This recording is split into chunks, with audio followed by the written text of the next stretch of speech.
in your book, you have a book called The Customer Funded Business. Yep. And that's precisely this. The business are funded with their customer. You said there's 5 models. So tell us quickly about the 5 models so we could understand how can we finance the growth without investors, at least at the beginning. Right. So there are 5 models. The first one is what I call pay in advance. You simply get the customer to pay in advance. And of course, if you're a service business, most businesses do that anyway, right? If you're going to hire an architect to design your new kitchen, you're going to pay the architect something in advance before they begin to do the work. So service businesses always do that, but any kind of business can do that if they've got a solution that solves a compelling problem. So that's one, pay in advance. Second one is be a matchmaker. That's what Airbnb and eBay and all those companies are. They just bring together buyers and sellers. And because they never own, never even touch what's bought and sold, they don't need very much capital, assuming that there's a compelling problem on both sides of the dyad, that the customer really has a need for the matchmaker to make that match, and the supplier has a need as well. If you don't have it on both sides, then you're going to spend a lot of money getting suppliers if you don't have it on that side, or getting buyers on that side. So you got to have a compelling need on both sides. So that's the second one. So pay in advance. Number 2, matchmaker model. The third one is, let's see, in what order do I want to do these? Subscription models. So we all subscribe to stuff, right? Netflix and the Wall Street Journal. When do we pay? We pay in advance, right? Again, we can take that money and we can use that money to do all the things that are necessary to build the business. The fourth one is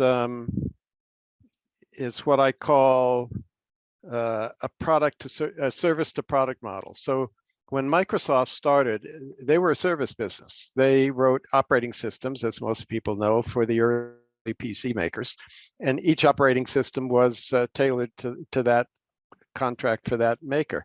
Pretty soon they figured out all these operating systems look pretty much the same. So why don't we just write one, and we'll call it MS-DOS, and we'll put it either in a shrink wrap box or we'll download it with the new PC. And transforming that service into that product is where the value of Microsoft really took off. And many service businesses could figure out some service they're delivering. They could sort of bottle it, package it, and make it available for others to use in a less intensive handholding kind of way. And the last one is what I call scarcity models. So at Gap, where I used to work, if you look in a typical Gap store, about the last quarter or third of the store is sale racks, where all the stuff they bought that hasn't sold quite so well is parked. If you look in a Zara store, there is no such part of the store, because Zara has figured out that if you make each style scarce, that is not very much of it, and it's there for only a limited period of time, you're going to train the customer to say, oh, I like that dress or shirt or whatever it is. I'm going to buy it now. If I don't buy it today, it's not going to be here tomorrow, so I got to buy it today. So Zara turns its inventory 12 times a year. Gap turns it 4. Well, wow. if you're turning it 12 times a year, that means you've got 30 days worth of inventory. And if you then do a deal with your supply chain, which Zara has done, and say, okay, we're gonna pay you in 60 days, you've sold the goods before you paid the supplier to make them.